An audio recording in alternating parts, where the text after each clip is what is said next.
This is your Tuesday Daily Delivery. I am Michael Rand. As is a custom on this podcast, when a head coach is hired or fired, which, let's be honest, there's been a few opportunities for that just in the last month since this podcast started. We spent the whole episode talking about that very event. That means today we're talking exclusively about Ben Johnson, hired as Gophers men's basketball coach.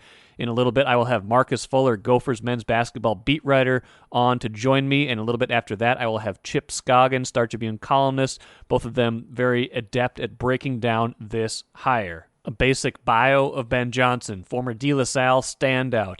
Played for Northwestern for a couple years, then bounced back, played for the Gophers for a couple seasons under Dan Munson, then began a journey as a coach, high school for a little bit, colleges, under Richard Pitino was on his staff for several seasons, then spent the last few years as an assistant at Xavier before now getting the head coaching job at Minnesota. 40 years old, never been a head coach, so that's the risk, right? And we'll get into that with Marcus a little bit and Chip in particular, but the reward is that he's apparently and has the reputation as an excellent recruiter.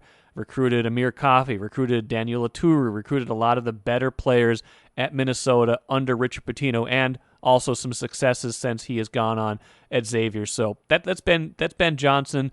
Basically, now I want to bring in a little bit more perspective from the folks at the Star Tribune that they're going to help us cover this story. I'm Nyla Jean Myers, Senior Assistant Sports Editor at the Star Tribune.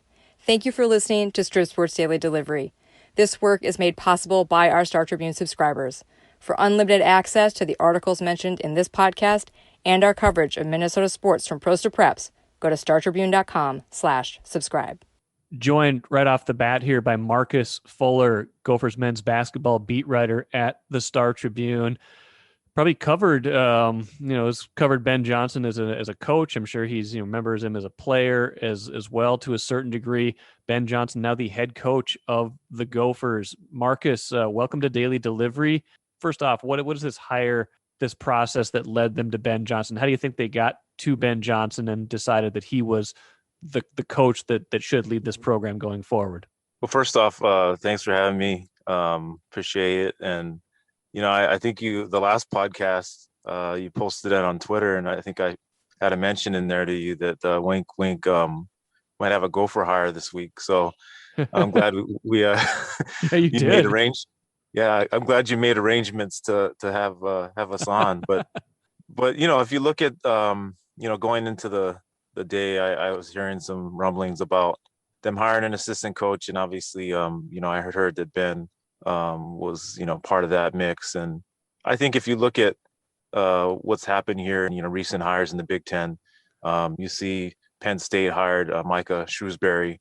He's a Purdue assistant coach, so it wasn't too much of a surprise because Minnesota had it second, right? Penn State did it first and kind of surprised a lot of people.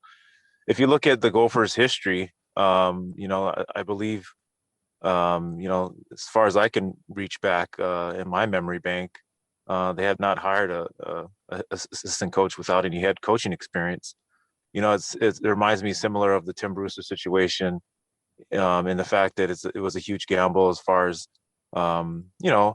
based on his recruiting, and that's what the expectations they're going to have for Ben Johnson right away is to be able to recruit at a high level. Athletic Director Mark Coyle mentioned that several times in his press conference after he fired Pitino, that recruiting the state of Minnesota was important. He knew how much talent is here. Backbone of the program is recruiting. And he also mentioned that he was going to cast a wide net for the search. And I believe he said something about not excluding assistant coaches. And that was a real big change from, I think, the last hire that he made, which was PJ Fleck. Yeah, I think he made it pretty clear then he was not going to look at assistant coaches, and that he was going to look at existing head coaches. So it was a bold move by Mark Coyle, but at the same time, it brings a homegrown kid here. He's not a kid anymore. Ben Johnson was a star in high school as a player. He was beloved, really as a Gopher, even though he was only here for a couple years, because he came back home to play for the Gophers. And then also when he was an assistant coach, there's a lot of local recruits that he built relationships with. Not all of them ended up playing for the Gophers. But if you ask them about their relationship with Ben Johnson, it was definitely one that they'll remember. Tell me a little bit more about who Ben Johnson is, because I think when someone is plays here, we kind of get familiar with them, and then he wasn't here for quite a while as he kind of charted his own path, and he was here on Pitino's staff, and then at Xavier. What of Ben Johnson aside from good recruiter, chance to come back to his home state. What else are people saying about him, or what else do you know about Ben Johnson? Well, when I actually was an intern here in Minnesota, young journalist, not one anymore.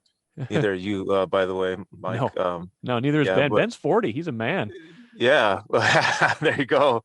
I hope he doesn't use that in his opening press conference. Probably shouldn't. Yeah, but I think if you look at Ben, you're right. Like, he was a great player here in high school. He left, and went to Northwestern for a couple of years, played for a great coach in Kevin O'Neill. And I think a lot of people were expecting him to finish his career at Northwestern, but all of a sudden, he transfers home, plays for Dan Munson for a couple of years.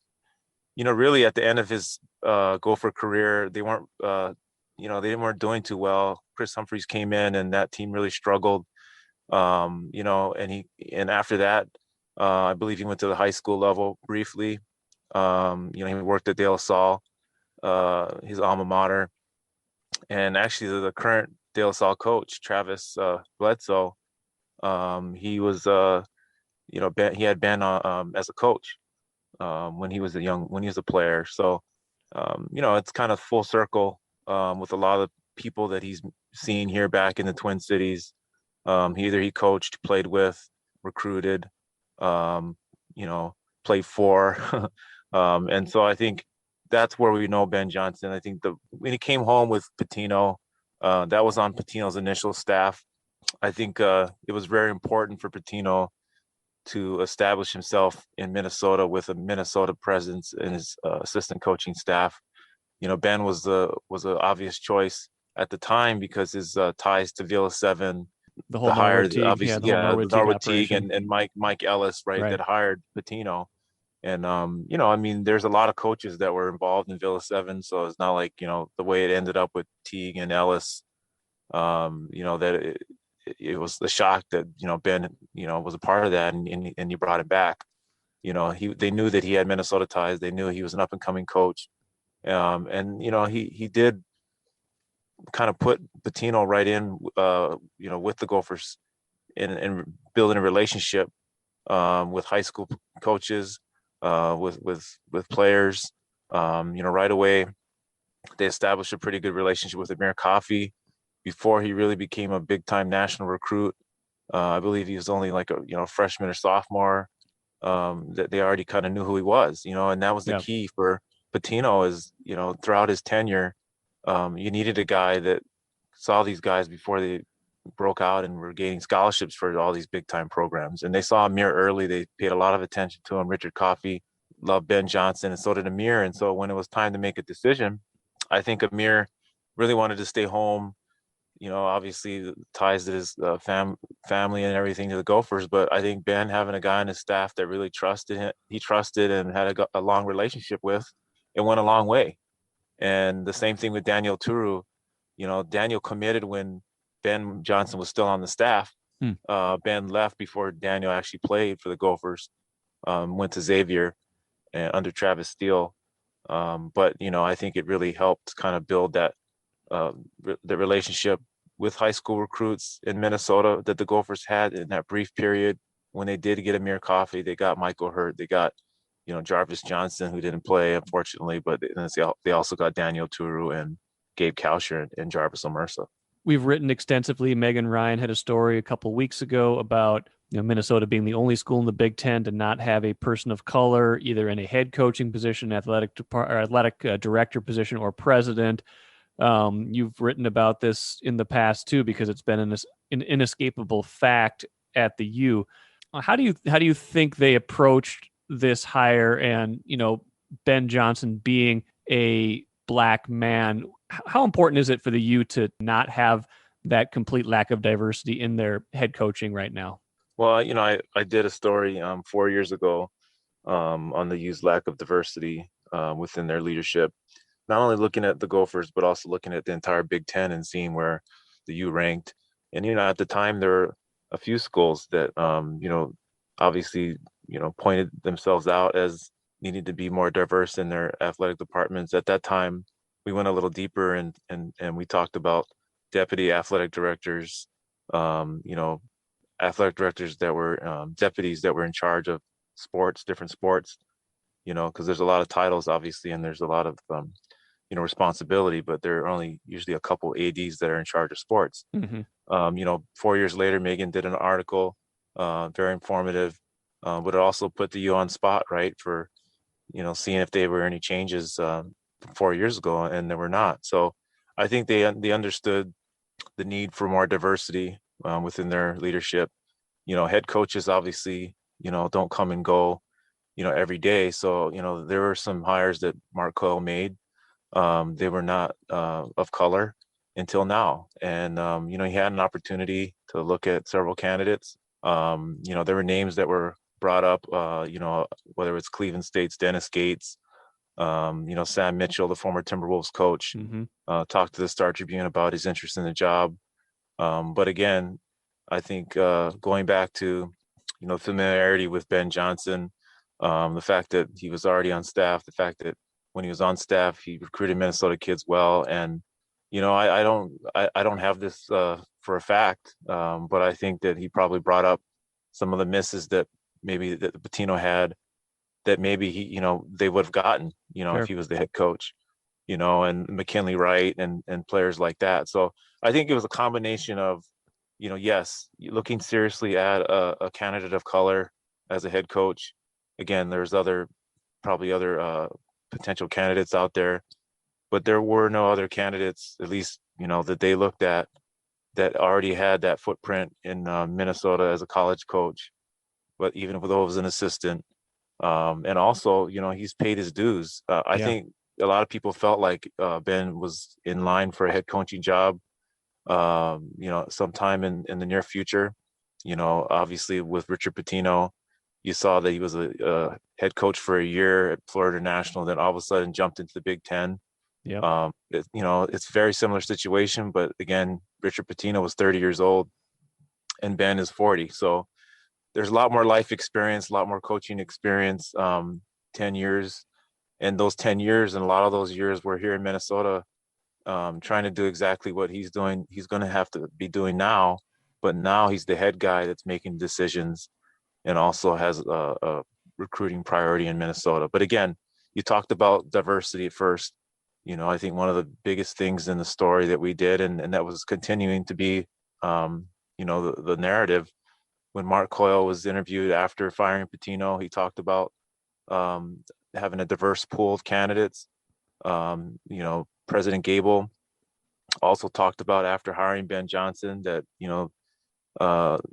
the men's basketball program and the athletic departments, the footprint, the university, and, it's kind of the window of the university.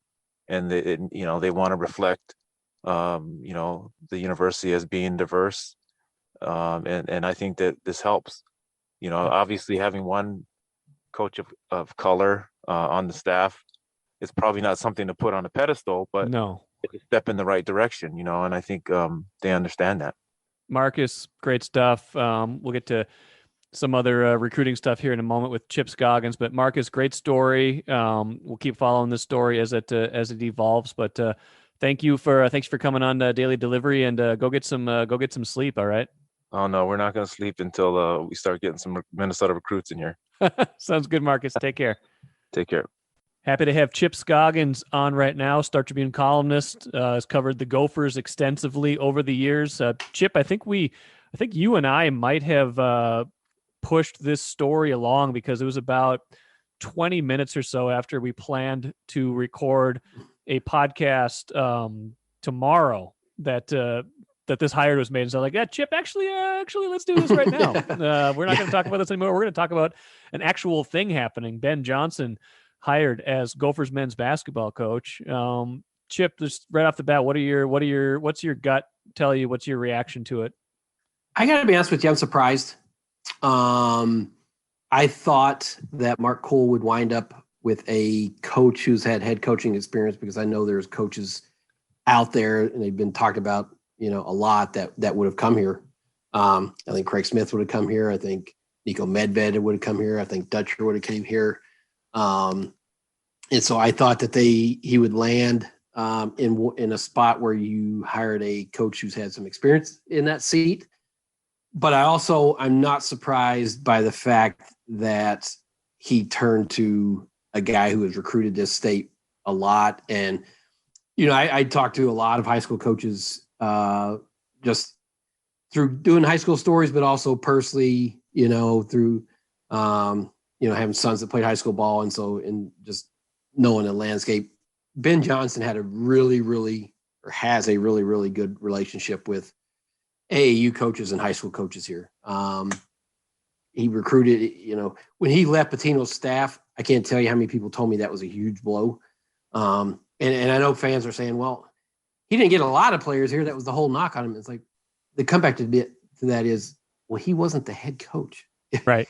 He's just the top assistant. The player, the recruit has to, have a relationship with the head coach too. And so, but this is a risk reward. I mean, Mark Coyle is absolutely betting on the fact that Ben Johnson will be able to, I don't say lock down the state, but get more of the talent to stay home. And in turn, that will help him, be a better coach, because the better players you have, the better coach you are. And he's willing to probably sacrifice the unknowns, of him never being a head coach. And so I'm not surprised there, but the one comeback to that argument is it's not like he's the only coach that would be able to build relationships here. An outside coach who's been a head coach, they're going to be able to recruit this state too. And so let's remember, it's a very low bar to clear that Richard Pitino had in terms of recruiting this state. So I think anybody was going to be an upgrade in terms of recruiting this state. But, this is the way that Coyle went. And obviously this could get, like I say, risk reward. This could turn out to be a great hire, or it could blow up in his face. We don't know yet.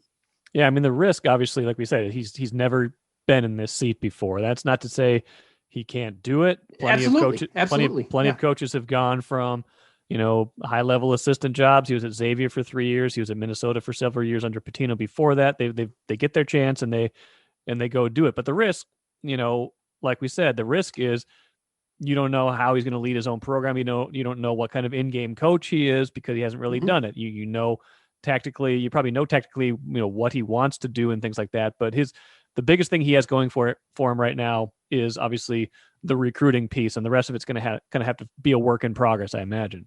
Yeah, and that's the thing. It's like we don't know what kind of X's and O's. I mean, right. If you have a coach who's been a head coach and he has a track record, exactly this is his style. This is what he's going to do. There's obviously some unknowns with, let's say you hired Craig Smith or Nico. Can they make that leap to the Big Ten? I mean, there's that unknown, but at least they have a track record. They've done the job. And it's just a lot different. I mean, I think anybody would tell you, being a top assistant versus being the head coach is a lot different. I mean, it's going to be Nico it's going to be Ben Johnson going against Tom Izzo and, all the different coaches in the Big Ten. And so that's not to say he can't be successful, but I think where Mark Coyle is looking at this, and Mike, I've known Mark Coyle for 20 years and had a number of conversations with him over the years. And I can't tell you how many times I've heard him talk about recruiting. It's just recruiting, with PJ Fleck, Lindsey Whalen, everything he does. I think when he makes a hire, it's all about recruiting in his mind. Mark probably talked to a lot of people around the state that said, hey, Ben Johnson has a great relationship. He was, made inroads here when he was with Pitino. And so I guarantee you that resonated with him. I think most people thought they were going to land with a guy who's been a head coach. And for him to go down this path, he has to feel strongly about him as a recruiter and that being able to translate into a program that's not maximizing its potential. When they hired PJ Fleck, it seemed like that was a first choice. It was like they went and got their guy. Bob Motzko, same thing. Different sport, different type of coach. Motzko was a little bit more of a slam dunk. He'd been here before. Lindsey Whalen, a completely different kind of hire, but you get the idea that they went straight for her. Do you think this was a case where Mark Coyle went straight for Ben Johnson and then all this other stuff was smoke and conjecture? Or does this feel like not a first choice to you? Well, when he hired PJ Fleck, he knew I want to go hire PJ Fleck. When he hired Lindsey Whalen, same thing. Bob Motzko, I want to go hire them. I think with this one, I think Mark Coyle had a pool of people that he was interested in. Because I don't think he interviewed anybody else with football. I think he just went and hired PJ Fleck. That's what he wanted. With this one, I think he probably did talk to a number of people, a number of coaches. And so maybe Ben was his top choice out of a pool of guys, but I don't think when he fired Richard Pitino the next day, I don't think he woke up and said, I'm going to hire Ben Johnson. I would just be surprised if that's happened. I think it's probably was the top guy that came out of his short list or whatever, however many guys were on that list. I think he probably just emerged from it, but I don't think he was the only guy he wanted to hire at that point. We're seeing, reports that salary is just short of $2 million. Base salary can make more in incentives, things like that. Mm-hmm. How much do you think money, this maybe didn't ultimately influence who they hired, but it probably influenced who they could have conversations with, right? So it might have limited the search to a certain degree. I think you're being naive if you don't think it did. Because let's just connect dots. They were willing to let Richard Pitino, while he was still here, go interview for other jobs so they didn't have to pay a buyout. Okay. And it wasn't a huge buyout by buyout standards. It was $1.75 million, but they said, go interview and try to get that job so our buyout will be lower. They're not paying a buyout for Ben Johnson. So they didn't hire an existing head coach where you'd have a buyout.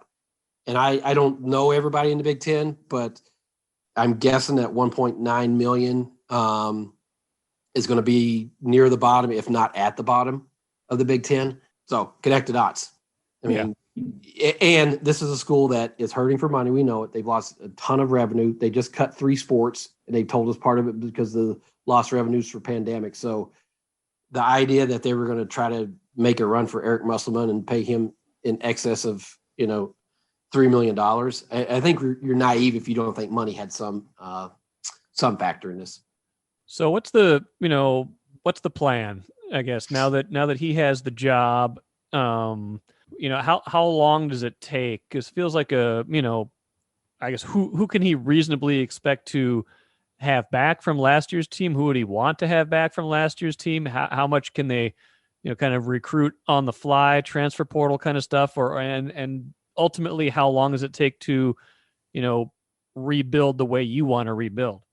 Well, it's funny in college basketball today and probably college football, you have to recruit high school kids, especially with the coaching change.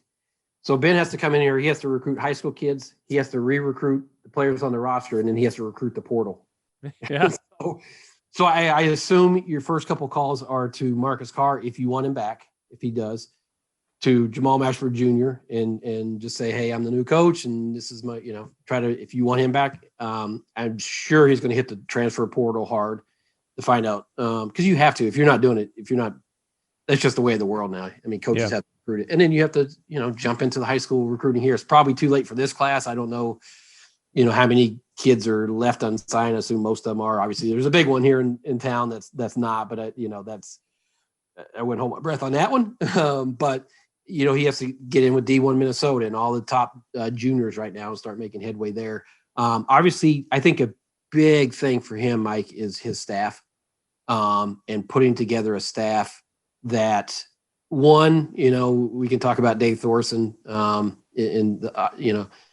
whether he'd be here, but I also think he needs a veteran coach, a guy who's maybe been a head coach somewhere before and is now an assistant somewhere and would be willing to kind of be his right-hand man in terms of game preparation, scouting the Big Ten, helping with X's and O's, kind of been in that chair before and is willing to help him, kind of like what Juwan Howard has now with Phil Martelli at Michigan. I think that'll be important if he can find a coach who fits what he's, his style and his culture, whatever you want to say it, but just to really kind of be his strong number 2.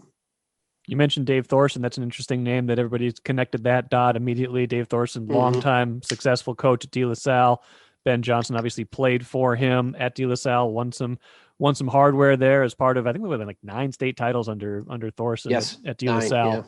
Yeah. He's at Colorado State now, has been out there for a few years. You think that's a no-brainer, or is that just are we just connecting dots too easily because there is that connection? No, I think if you're Ben, I think you absolutely try to get him on your staff. And if you're Thorson, obviously he's been with Nico for several years and is probably loyal to him. But if you're Dave, you're looking at it as like, well, this is my home. I remember he was a former Gopher assistant. Right. He worked, many years ago, he was a Gopher assistant and all assistant at De La Salle. And he knows this state as well as anyone. High school coaches here really like Dave. He would be a huge asset in recruiting the state. Let's be honest, you're going to make more money as assistant coach here than you would at Colorado State. So that would be financially it would be an upgrade for Dave too. So I think if you're Ben, you 100%, that's who you would try to hire as an assistant. But I also think, independent of that, that's where I talked about trying to get another, a guy who's been around college basketball a long time and maybe been a head coach. If you can find that guy to help you out and Thorson's willing to come, that would be a staff that would make a lot of sense. Final thought from you. Do you think this is going to work? I mean, I think there were certainly probably safer hires to make. This probably has a higher ceiling, lower floor just because of the unknowns. Will this work long-term? I don't know. I hope for the Gophers' sake it does. I will know this. The recruiting will be better because Ben will put great effort in it. He has unbelievable relationships here. And anytime you can get better players, you're going to be a better coach. That's just how it is. I mean, you talk to any coach and they say talent wins. I mean, it's, that's the one thing that makes coaches better is talent. So recruiting will be better. This does not guarantee that Tyus Jones, Matthew Hurts, and Jalen Suggs are automatically going to start coming here. No, you have to have success too. You have to be able to win and have that, that part of it too, beyond just the relationships. And so I think he will recruit better, but we just have to see what he's like as a head coach. I don't know. I mean, it's an unknown right now. He's obviously a top assistant at Xavier, but it's just such a different deal that without a track record, I hope he succeeds because I think he's most people who know him know he's a good guy and he's going to really work hard. But I think this is one that's, as I go back to, it's the risk reward. I mean, it could be a huge thing for them if he can handle the X's and O's and running the program and being the CEO of a Big Ten basketball program. I think the recruiting will take care of itself, but we'll just have to wait and see how the other part of it goes. And we'll see how patient people are too. Chip Scoggins, good stuff. Appreciate you hopping on. Read Chip's column. I think you're going to be at the news conference, introductory news conference on Tuesday morning, and go from there, huh? I don't know where they're having it, but somebody around campus. All right, Chip. We're kind of an actual in-person press conference. Wow. How about great. that? Socially distanced. All right, Chipper. Really quick, let's finish with the cooler and some of your questions. Matthew wants to know, has he reached out to Chet Holmgren yet? That speaks very highly to recruiting. That's going to be a hard get, right? This recruiting cycle is going to be a pretty dicey one for Ben Johnson. As good as he is, I think it really starts gearing up with next year, the juniors right now, the seniors to be, trying to build that base back up again. Chad wants to know, how hard have they been working to pry Dave Thorson away from Nico Medved to join his staff? We got into that a little bit with Chip Scoggins. I imagine Dave Thorson will be a phone call. I think that'd be a natural hire. Dave Thorson, beloved in this state, very successful high school coach at De La Salle. Kevin wants to know, best guess is if he can hold any of the players who entered into the transfer portal. That's a good question, right? Because next year's cupboard is going to be awfully bare if the likes of Jamal Mashburn Jr., some of these other guys that were some of their better up-and-coming players, we don't know exactly who would ultimately enter the portal, but, to keep some of the better players from this year's team would at least give Ben Johnson a foundation to build upon. That said, he could also be looking into the portal to add players from other programs that are looking to transfer. It's a much different process right now than it ever was, and there is a chance to kind of rebuild quickly if you were able to grab some players from that transfer portal. Last one from Matt Wells. Who do you think he hates more, Wisconsin or Iowa? That's a good question. I would imagine it trends towards Wisconsin. I know the We Hate Iowa chant, Who Hates Iowa, is popular, but I think Wisconsin really has supplanted Iowa in a lot of that. So I'd say Wisconsin. I can't say for certainty, but that's my instinct. Good show today. Thanks to Chip Scoggins and Marcus Fuller for hopping on fairly short notice. We'll be back later this week with a bunch of good stuff. Expecting to have Chris Finch, Timberwolves head coach, on an upcoming show. Phil Miller was supposed to be on an upcoming show. He'll be on later this week to talk Twins. And Chris Hine later this week, 5-time guest to break down the Timberwolves and the trade deadline. Thanks for joining me today on Daily Delivery, and we will catch you again on Wednesday.